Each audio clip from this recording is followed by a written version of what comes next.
കോഴിക്കോട്ടെ ദീപകിന്റെ മരണത്തിന് ഉത്തരവാദിയായ ഷിംജിതയ്ക്കെതിരെ പരാതി. വീഡിയോ ചിത്രീകരിച്ച ബസ്സിലെ പെൺകുട്ടിയാണ് പരാതിക്കാരി. തന്റെ മുഖം സമൂഹ മാധ്യമങ്ങളിൽ പ്രചരിപ്പിച്ചെന്നാണ് ആരോപണം. വിശദാംശങ്ങൾ ദീപ ഹരീന്ദ്രനാഥ് നൽകും. ദീപ, അങ്ങനെ ഷിംജിതയ്ക്കെതിരെ ഒരു കുരുക്ക് കൂടി. എന്താണ് ഈ പരാതിയിൽ പറയുന്നത്? ഷിംജിതയ്ക്കെതിരെ ഒരു കുരുക്ക് കൂടിയാണ് ഇപ്പോൾ വന്നിരിക്കുന്നത്. കണ്ണൂർ സ്വദേശിയായ പെൺകുട്ടിയാണ് പരാതി നൽകിയിരിക്കുന്നത്. ദീപക്കും ഷിംജിതയും സഞ്ചരിച്ച അതേ ബസ്സിൽ ഈ പെൺകുട്ടിയും ഉണ്ടായിരുന്നു. ഈ ഷിംജിത ചിത്രീകരിച്ച ദീപകിന്റെ ചിത്രീകരിച്ച ഹലോ ഗൈസ്, വെൽക്കം ബാക്ക്.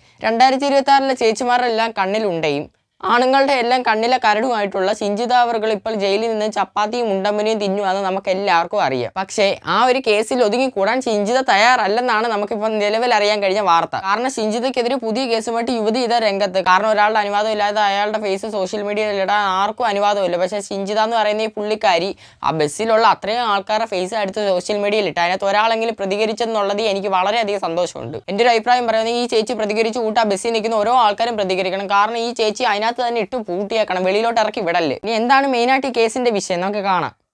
കോഴിക്കോട്ടെ ദീപകിന്റെ മരണത്തിന് ഉത്തരവാദിയായ ഷിംജിതയ്ക്കെതിരെ പരാതി. വീഡിയോ ചിത്രീകരിച്ച ബസ്സിലെ പെൺകുട്ടിയാണ് പരാതിക്കാരി. തന്റെ മുഖം സമൂഹ മാധ്യമങ്ങളിൽ പ്രചരിപ്പിച്ചെന്നാണ് ആരോപണം. വിശദാംശങ്ങൾ ദീപ ഹരീന്ദ്രനാഥ് നൽകും. ദീപ, അങ്ങനെ ഷിംജിതയ്ക്കെതിരെ ഒരു കുരുക്ക് കൂടി. എന്താണ് ഈ പരാതിയിൽ പറയുന്നത്? ഷിംജിതയ്ക്കെതിരെ ഒരു കുരുക്ക് കൂടിയാണ് ഇപ്പോൾ വന്നിരിക്കുന്നത്. കണ്ണൂർ സ്വദേശിയായ പെൺകുട്ടിയാണ് പരാതി നൽകിയിരിക്കുന്നത്. ദീപക്കും ഷിംജിതയും സഞ്ചരിച്ച അതേ ബസ്സിൽ ഈ പെൺകുട്ടിയും ഉണ്ടായിരുന്നു. ഈ ഷിംജിത ചിത്രീകരിച്ച ദീപകിന്റെ ചിത്രീകരിച്ച വീഡിയോയിൽ ഈ പെൺകുട്ടിയും ഉൾപ്പെട്ടിട്ടുണ്ട്. അതുകൊണ്ട് താൻ ഉൾപ്പെട്ട ആ വീഡിയോ സൈബർ ഇടങ്ങളിൽ നിന്ന് റിമൂവ് ചെയ്യണമെന്നാണ് പെൺകുട്ടി പരാതി. ഇതെല്ലാം കണ്ടിട്ട് പറയാൻ തോന്നുന്നു പറയുമ്പോൾ ഇടി വെട്ടിയതിന്റെ അതായത് പാമ്പ് അടിച്ച് ആ ഒരു രൂപമേ നമുക്ക് ഈ ചേച്ചിയെ വെച്ച് പറയാൻ പറ്റത്തുള്ളൂ. ഒന്നാമത് ദീപക് എന്ന് പറഞ്ഞ പുള്ളിക്കാരന്റെ വീഡിയോ എടുത്ത് സോഷ്യൽ മീഡിയയിൽ അപ്ലോഡ് ചെയ്തെന്ന് പറഞ്ഞ് പുള്ളിക്കാരിക്ക് ഇപ്പോൾ ഇരിക്കപ്പെടുത്തില്ല. ജയിലിൽ പോലും ഉറക്കം കിട്ടുമെന്ന് എനിക്ക് തോന്നുന്നില്ല. കാരണം അമ്മാതിരി പരിപാടിയിൽ ചേച്ചി കാണിച്ചിട്ട് കയറിപ്പോയെ. അതിന്റെ പുറയിലാണ് ഈ പ്രതീക്ഷിക്കുക പോലും ചെയ്യാത്ത ഈ ഒരു കേസും കൂടെ വന്നേക്കുന്നത്. ആ വീഡിയോ എന്തായാലും നിങ്ങൾക്ക് ഈ സൈഡിൽ കാണാൻ പറ്റി. ഈ സൈഡിൽ എനിക്ക് തോന്നുന്നു ആ ഫോൺ വിളിക്കുന്നത്, അതായത് ആ ചേച്ചിയുടെ വലതുഭാഗത്ത് നിന്ന് ഫോൺ വിളിക്കുന്ന ആ ചേച്ചി ആ കേസ് കൊടുത്തിട്ടുള്ളതെന്ന്. എന്തായാലും ഞാൻ ആ ചേച്ചിക്ക് സപ്പോർട്ടാണ്. കാരണം ഇതോട്ട് എല്ലാവരും കേസ് കൊടുത്തായിരുന്നെങ്കിൽ പുള്ളിക്കാർ ഈ ആണ്ടിലൊന്നും വെളിയിൽ ഇറങ്ങത്തില്ലായിരുന്നു. ഇനിയിപ്പോൾ പറഞ്ഞിട്ടും കാര്യമില്ല, അതിനകത്ത് നല്ല ഫുഡും കാര്യങ്ങളും ഒക്കെ അന്ന് അറിയാൻ കഴിഞ്ഞത്. എന്തായാലും ഈ 2026 തുടക്കം തൊട്ട് ഷിംജിതയുടെ ഈ ഒരു കേസ് വരെ ഏറ്റവും കൂടുതൽ ആൾക്കാർ ട്രെൻഡാക്കി കൊണ്ടുവരുന്ന ഒരു സംഭവമായിരുന്നു ബസ്സിൽ ആണുങ്ങളുണ്ടെങ്കിൽ അവരുടെ ഫേസ് എടുത്തിട്ടിട്ട് സോഷ്യൽ മീഡിയയിൽ റീച്ച് വാങ്ങിച്ചുകൊണ്ടിരിക്കുന്ന ഒരു സംഭവം. എന്തായാലും എൻ്റെ അഭിപ്രായത്തിൽ അതൊന്നും ഇത്രയും ചർച്ചാ വിഷയമായിട്ടില്ല. കാരണം അത് 3-4 ദിവസം കഴിയുമ്പോൾ തന്നെ തേഞ്ഞു വാങ്ങി പോകും. പക്ഷേ ഈ ദീപക് എന്ന് പറഞ്ഞ പുള്ളിക്കാരെ ആത്മഹത്യ ചെയ്തുകൊണ്ടായിരിക്കണം, ആത്മഹത്യ എന്ന് ഞാൻ പറയത്തുള്ളൂ, കൊലപാതകം തന്നെയെന്ന് ഞാൻ പറയത്തുള്ളൂ. അതുകൊണ്ടായിരിക്കണം സോഷ്യൽ മീഡിയയിൽ ഇങ്ങനെ കയറി ഈ സംഭവം കത്താനും കാരണം ആ ചേച്ചി അകത്ത് പോകാനും ഉള്ളൊരു കാരണം. ഇനി ഇതിൻ്റെ ഇടയിൽ നിങ്ങൾക്ക് ഞാൻ ഫേസ്ബുക്കിൽ എന്നൊരു പോസ്റ്റ് കാണിച്ചു തരാം, നോക്കിക്കോ. ജയിലിൽ ഷിംജിത കഴിയുന്നത് വളരെയധികം നിരാശയോടെന്ന് ജയിൽ അധികൃതർ. പിന്നെ ഇവിടെ വലിയ അവാർഡ് മേടിച്ചിട്ടല്ലേ ചേച്ചി വലതുകാലം വെച്ച് ജയിലിലോട്ട് കയറിപ്പോയി അവിടെ സന്തോഷിച്ച് ഉല്ലസിച്ച് നടക്കാൻ. ഒരാളുടെ ജീവൻ ആ ചേച്ചി കാരണം പോകേണ്ടി വന്ന ചേച്ചി അവിടെ റിഗ്രറ്റ് അടിച്ച് നടക്കുമായിരിക്കും. കാരണം ചേച്ചി പോലും പ്രതീക്ഷ കാണത്തില്ല പുള്ളിക്കാരൻ ഇങ്ങനെ ഒരു സംഭവം ചെയ്യുമെന്നോ, അല്ലാതെ ചേച്ചി ഇങ്ങനെ കത്തുവെന്നോ, ഈ ജയിലിൽ വന്നിപ്പോൾ ഇങ്ങനെ കിടക്കുമെന്നോ, ഉണ്ടമ്പൊരു തിന്നുവെന്നോ, ചപ്പാത്തി തിന്നുവെന്നൊന്നും ചേച്ചി ജന്മത്തിൽ വിചാരിച്ച് കാണത്തില്ല.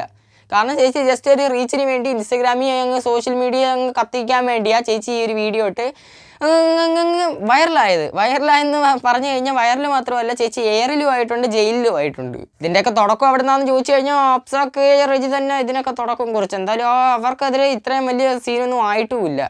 ആ പുള്ളിക്കാരൻ്റെ മുഖം ബ്ലർ ചെയ്തില്ലായിരുന്നെങ്കിൽ ആ പുള്ളിക്കാരൻ ഒരു കേസ് കൊടുത്തായിരുന്നെങ്കിലും പുള്ളിക്കാരി അകത്തായിരുന്നു. പുള്ളിക്കാരിക്കെതിരെ കേസ് ചാർജ് ചെയ്തിട്ടുണ്ട്. പക്ഷെ നമുക്ക് വേണ്ടത് അതല്ല. നിങ്ങൾ മാക്സിമം ഈ വീഡിയോ എങ്ങനെയെങ്കിലും ഒന്ന് ഷെയർ ചെയ്ത് ആ പുള്ളിക്കാരനെ ഒന്ന് കണ്ടുപിടിച്ചാൽ പുള്ളിക്കാരൻ്റെ കൈ ഈ വീഡിയോ എത്തിക്കഴിഞ്ഞാൽ പുള്ളിക്കാരനെ കൊണ്ട് കേസ് കൊടുത്ത് ഇവരെ അകത്താക്കാം. പുള്ളിക്കാരൻ്റെ അതേ സ്ഥാനത്ത് ഏതെങ്കിലും പെണ്ണുങ്ങൾ വല്ലതും ആയിരുന്നെങ്കിൽ ഈ വീഡിയോ എപ്പോഴും അവരെത്തിയാനും അവരതേ തുറന്ന് കണ്ടുപിടിച്ചിട്ട് അതിനെതിരെ കേസ് കൊടുത്തേനെ. പുള്ളിക്കാരനും സ്വാതന്ത്ര്യമുണ്ട്, പുള്ളിക്കാരനും കേസ് കൊടുക്കണം. മാക്സിമം ഈ വീഡിയോ ഷെയർ ചെയ്ത് എത്തിക്കാൻ നോക്ക്. എന്തായാലും ബാക്കി പലപ്പോഴും പുള്ളിക്കാരി ഭക്ഷണം പോലും കഴിക്കാൻ കൂട്ടാക്കുന്നില്ലെന്ന് പറയുന്നു. ഒരു അഭിപ്രായത്തിൽ പുള്ളിക്കാരി ഭക്ഷണം കഴിക്കാൻ മടി കാണിക്കുന്നു എന്നല്ല, പുള്ളിക്കാരി അതിനകത്ത് പട്ടിണി കിടണം, കഴിക്കാൻ കൊടുക്കരുത്. സത്യം പറഞ്ഞു കഴിഞ്ഞാൽ ഇവരുടെ ഈ അഹങ്കാരത്തിന് റീച്ചിന് വേണ്ടിയായിരുന്നെങ്കിൽ ആ മുഖമെങ്കിലും ചെറുതായിട്ട് ഫുള്ളായിട്ടെന്ന് ഞാൻ പറയുന്നില്ല, ചെറുതായിട്ടെങ്കിലും ആ മുഖം ഒന്ന് ബ്ലർ ചെയ്തായിരുന്നെങ്കിൽ പുള്ളിക്കാരനെ മനസ്സിലാവത്തുമില്ലായിരുന്നു. ചേച്ചിക്ക് അത്യാവശ്യം റീച്ച് കിട്ടിയാൽ ഇങ്ങനത്തെ സീനൊന്നും ഉണ്ടാവത്തില്ലായിരുന്നു. അവിടെ അഹങ്കാരം കാണിച്ച് ആ മുഖവും കാണിച്ച് റീച്ച് വേണമെന്ന് പറഞ്ഞു കഴിഞ്ഞാൽ അത് കടുപ്പമാണ് കുറച്ച്. നമ്മൾ കഴിഞ്ഞ വീഡിയോ പറഞ്ഞുകൊണ്ട് തന്നെ ചേച്ചിക്ക് ചോറിറങ്ങത്തില്ല. കാരണം ഒരാളുടെ ജീവൻ ചേച്ചി കാരണം പോയെന്ന് പറയുമ്പോൾ ആർക്കായാലും ചോറിറങ്ങാൻ കുറച്ച് മടിയായിരിക്കും. ചേച്ചിനത് ചേട്ടന് ചോദിന് ഉറങ്ങുന്ന പോലും കാണത്തില്ല. എനിക്ക് അവർ അനുഭവിച്ചാലേ പുള്ളിക്കാരൻ്റെ വേദന അവർക്ക് മനസ്സിലാവത്തുള്ളൂ. അതൊന്നും പോരാതെ നമ്മൾ ഒന്നാമത്തെ സംഭവം, അതായത് നമ്മൾ ആദ്യമേ പറഞ്ഞ സംഭവത്തിലോട്ട് വന്നു കഴിഞ്ഞാൽ ഈ ചേച്ചി, അതായത് ഈ ചേച്ചിന്ന് വിളിക്കാൻ കൊള്ളാമെന്ന് എനിക്ക് അറിഞ്ഞുകൂടാ, എന്നാലും അതിൻ്റെ ഒരു മര്യാദയ്ക്ക് ഞാൻ പറയാം. ഇവരാണെങ്കിൽ ക്യാമറ ഓണാക്കിക്കൊണ്ട് നിന്നതിൻ്റെ മെയിൻ കാരണം എന്ന് പറയുമ്പോൾ ആ ബസ്സിൽ ഉണ്ടായിരുന്ന വേറെ പെണ്ണുങ്ങളും ഇങ്ങനെ ഒരു ഇതുണ്ടായിരുന്നെന്ന്. അതുകൊണ്ട് ആ ചേച്ചി ക്യാമറ ഓണാക്കിക്കൊണ്ട് നിന്ന്. എന്നിട്ട് എന്തിനാ ആ ചേച്ചി ഈ ചേച്ചിയുടെ പേര് കേസ് കൊടുത്തേ? എനിക്ക് മനസ്സിലാവുന്നില്ല. പിന്നെ എങ്ങനെ ചേച്ചിയുടെ ഫോണിൽ നിന്ന് 6-7 വീഡിയോ പിടിച്ച് ഇതെല്ലാം കൂടെ കൂട്ടി നോക്കുമ്പോൾ ബുദ്ധിയുള്ളവർക്ക് മനസ്സിലാവും ചേച്ചി റീച്ചിന് വേണ്ടി തന്നെ ആ വീഡിയോ എടുത്തതെന്ന്. എന്തായാലും പുറത്ത് ചേച്ചി സപ്പോർട്ട് ചെയ്യാൻ ഇഷ്ടംപോലെ ആൾക്കാരുണ്ടായിരുന്നല്ലോ. ആ ആൾക്കാരൊക്കെ എന്ത് ചെയ്യുക? ചേച്ചിക്ക് ജയിലിൽ ചോറ് ഇറങ്ങുന്നില്ലെങ്കിൽ ചോറ് വാരിത്തരാൻ വേണ്ടി എന്ത് ചെയ്യുക ആൾക്കാരൊക്കെ? ആരെയും കാണുന്നില്ലല്ലോ. ആർക്കും ഇപ്പൊ സപ്പോർട്ടും ചെയ്യേണ്ട, കാശും വേണ്ട, ലൈക്കും വേണ്ട, റീച്ചും വേണ്ട, ഒന്നും വേണ്ട. ചേച്ചിയുടെ പേരേ മിണ്ടുന്നില്ല ആരും ഇപ്പൊ. ഇനി ഒരുപക്ഷെ ചേച്ചിക്ക് ചോറിറങ്ങാത്ത ആ ഒരു കാരണം ആയിരിക്കത്തില്ല. ചേച്ചിക്ക് ക്യാമറ ഇല്ല, റീച്ച് ഇല്ല, ഇൻസ്റ്റഗ്രാം ഇല്ല, ഫേസ്ബുക്ക് ഇല്ല. ഇതൊക്കെ കാരണമായിരിക്കണം ചേച്ചിക്ക് ചോറ് ഇറങ്ങാത്ത. ഒരു ക്യാമറ മേടിച്ചു കൊടുത്ത് 4 റിംഗ് ലൈറ്റും കൂടെ മേടിച്ചു കൊടുത്തു കഴിഞ്ഞാൽ ചേച്ചിക്ക് ചോറും ഇറങ്ങും, എല്ലാം ഇറങ്ങി. ചേച്ചി ഹാപ്പി, ഫുൾ ഹാപ്പി. വേറൊരു പെൺകുട്ടിയെ ഉപദ്രവിക്കുന്നു എന്ന് കണ്ടു എന്ന് പറയുന്നത് വെറും കള്ളത്തരവാ. കാരണം അത് ഒരിക്കലും വിശ്വസിക്കേണ്ട കാര്യമില്ല. അങ്ങനെ ഉണ്ടെങ്കിൽ അങ്ങനെ ഒരു പെൺകുട്ടി വേണം. ആ പെൺകുട്ടി പരാതി വേണം, അല്ല ഇവരോടെങ്കിലും ഒരു പരാതി പറയണം. നിന്റെ വീട് എവിടാ എന്നെങ്കിലും അവരോടൊന്ന് ചോദിച്ച് മനസ്സിലാക്കണം. നമുക്ക് ഇവര് ഹൈലി ക്വാളിഫൈഡ് ആണ്, MA BEd കാരിയാണ്, പൊതുപ്രവർത്തകയാണ്, 35 വയസ്സോളം പ്രായമുണ്ട്, സാമൂഹികമായിട്ട് നല്ല അറിവുണ്ട്. അങ്ങനെയുള്ള ഒരു സ്ത്രീയുടെ ഭാഗത്തുനിന്ന് ഇങ്ങനെ ഒരു അബദ്ധം പറ്റുമെന്ന് നമ്മൾ ഒരിക്കലും ചിന്തിക്കേണ്ട കാര്യമില്ല. അയ്യോ അങ്കിളെ, ഇതൊന്നും പിന്നെ എടുത്ത് പറയല്ലേ. കാരണം ഇതൊന്നും റെപ്രസെന്റ് ചെയ്യാൻ പറ്റിയ ഒരാളല്ല ഷിംജിത. ഷിംജിതയ്ക്ക് സത്യം പറഞ്ഞാൽ ഇതൊന്നും ആവാനുള്ള യോഗ്യതയില്ല. ഇതൊക്കെ ആവുന്ന ആൾക്കാരെന്ന് പറയുമ്പോൾ നാടിനെ സേവിക്കേണ്ടവരല്ല, അത് ആ നാട്ടിലുള്ള ആൾക്കാരെ മൊത്തം നാണം കെടുത്തുന്നവരല്ല. ഞാൻ പറയുന്നത് ആൾക്കാര് ബാക്ക് പാക്കർ അരുണിമ പോലെയുള്ള ആൾക്കാര് റിയൽ ആയിട്ടുള്ള അബ്യൂസ് റിപ്പോർട്ട് ചെയ്യുമ്പോൾ അതിനിടയിൽ എന്ത് കമന്റുകളാണ് വരുന്നത്? അപ്പൊ ഇത്തരം കമന്റ് വരുന്ന സമൂഹത്തിൽ വീണ്ടും ഫേക്ക് ആയിട്ടുള്ള ഒരു വീഡിയോ എടുത്ത്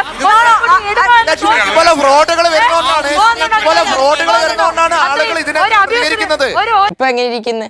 ഇവരെ പോലുള്ളവർ ഇങ്ങനെ സപ്പോർട്ട് ചെയ്യാനുള്ളതുകൊണ്ട് ആ ചേച്ചിമാരുടെ കൂട്ടുള്ള കുറെ ചേച്ചിമാര് റീച്ചിന് വേണ്ടി ഇങ്ങനെയൊക്കെ കാണിച്ചു കൂട്ടുന്നതും പിന്നെ ഇതായിട്ടുള്ള വീഡിയോസ് ഇറക്കുന്നതും അവർക്കൊക്കെ അറിയാം. അവരെന്തൊക്കെ കാണിച്ചു കൂട്ടിയാലും ഇവരുടെ കൂട്ടുള്ള കുറെ ചേച്ചിമാർ അവരെ സപ്പോർട്ട് ചെയ്യാൻ പിന്നെ കാണുമെന്നും ഇവർ സപ്പോർട്ട് ചെയ്യുന്നത് കൊണ്ട് തന്നെ അവർക്ക് വലിയതായിട്ട് അറ്റാക്കിങ്ങും കാര്യങ്ങളൊന്നും വരാനില്ലെന്നും ഈ പറയുന്ന ചേച്ചിമാർ എത്ര പേര് പോയി ജയിലിൽ ആ ചേച്ചിയെ കാണാൻ?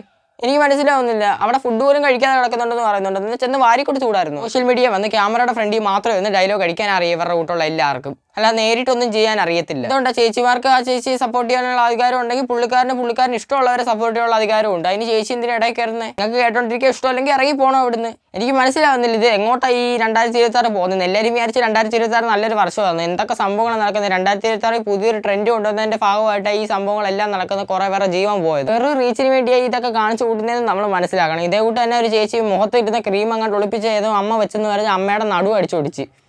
ഇതൊക്കെ എന്തോ സംഭവിക്കുന്നതെന്ന് എനിക്ക് മനസ്സിലാവുന്നില്ല. ഈ 2026 ട്രെൻഡ് എങ്ങോട്ടാണ് പോകുന്നത് എനിക്ക് മനസ്സിലാവുന്നില്ല. അതിന്റെ പുറകെ നമ്മൾ പോകാതിരിക്കുന്നത് നല്ല, ഇല്ലെങ്കിൽ നമ്മൾ 2026 ട്രെൻഡിന്റെ പുറകെ അങ്ങ് ഒഴുകി പോകും. അതുകൊണ്ട് നമ്മൾ നമ്മുടെ കാര്യം നോക്കി പോകണം. നമ്മുടെ കാര്യം നോക്കി പോയാലും ചിലവർ ഇങ്ങനെ ക്യാമറ നോക്കി പിടിച്ചുകൊണ്ട് വന്നെന്നൊക്കെ ഇരിക്കും. നമ്മളതൊന്നും മൈൻഡ് ചെയ്യരുത്. എന്തായാലും ഇനി ഇതേ കൂട്ടുള്ള അവസ്ഥ ഒരു ദീപക്കിനും ഉണ്ടാവാതിരിക്കട്ടെ എന്നൊക്കെ പ്രാർത്ഥിക്കുക. അതേ ഇപ്പം നമ്മളങ്ങനെ ചെയ്യാൻ പറ്റും. എന്നാൽ ഇന്നത്തെ വീഡിയോ എത്രേ ഉള്ളൂ. എനിക്ക് ഈ കണ്ടപ്പോൾ എന്തൊന്നും പ്രതികരിക്കണമെന്ന് തോന്നി. ചേച്ചിക്ക് എന്തായാലും ഇടിവെട്ടിയതിൻ്റെ തല പാമ്പ് അടിച്ചുവിട്ട് അടുത്ത കേസും വന്നിട്ടുണ്ട്.